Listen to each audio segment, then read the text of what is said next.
কিছু বরকত নিয়ে আনেন, নাইলে দেখবেন সব বরকত যাইবগা। কোন জায়গায় জানেন? এটা তো বুঝাইতে পারবো না, মনে হয় মানবেন কিনা জানি না। সব বরকত স্কোয়ারে যাইবগা, নাইলে ইউনাইটেডে যাইবগা, নাইলে সিঙ্গাপুর যাইবগা, নাইলে থাইল্যান্ডে যাইবগা, নাইলে শেষমেশ মাদ্রাজে যাইবগা। সব বরকত ওদিকে চলে যাবে। বরকত রাখেন কিছু, আল্লাহ সমর্থ দিছে, হাত লম্বা করেন, সবচেয়ে দামি যেটা ওটা দেন। খেজুর নিজে খান 1200 টাকা কেজির, ঠিক না? 1200 টাকা কেজির খেজুর নিজে খান, সৎকার হিসাব করতে, ফেতরার হিসাব করতে আসা 100 টাকা দামের খেজুরের হিসাব করেন, ঠিক না? রাগ হয় না, কিন্তু নিজেকে নিজে প্রশ্ন করেন যে আমি কি করলাম।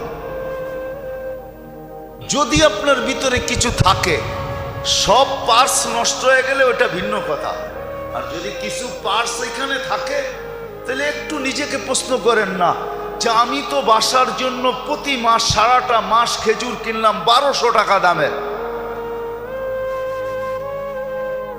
সুক্কারি কিনলাম 3 কেজি 1500-1600 টাকা দিয়া, আর ফেতরা দেওয়ার সময় আইসা হিসাব করতেছেন 120 টাকা খেজুর, কেজির খেজুর। খাইলেন কত দামের, দিতেছেন কত দামের? রাগ হয় না। আল্লাহর ধন আল্লাহ দিচ্ছে, আল্লাহর জন্য লুটায় দেখেন না। আল্লাহ বলছে আমার জন্য যে লুটাবে তাকে আমি কমাবো না।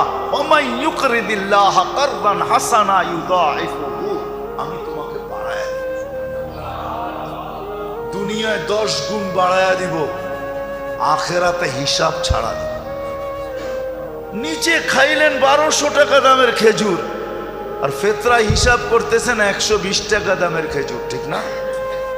3.5 কেজির দাম, ঠিক না? কি বলেন?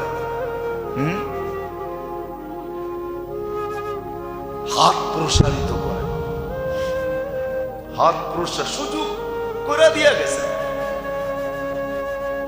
এক তো আমি একটা দুইটা বললাম আপনাদেরকে যে যা এখন পর্যন্ত যেটা হয় নাই ওটাকে পুরা করার জন্য 2 রাস্তা দেখাইলাম, দ্বিতীয় আরেকটা রাস্তা আছে, সেটাই ফেতরা।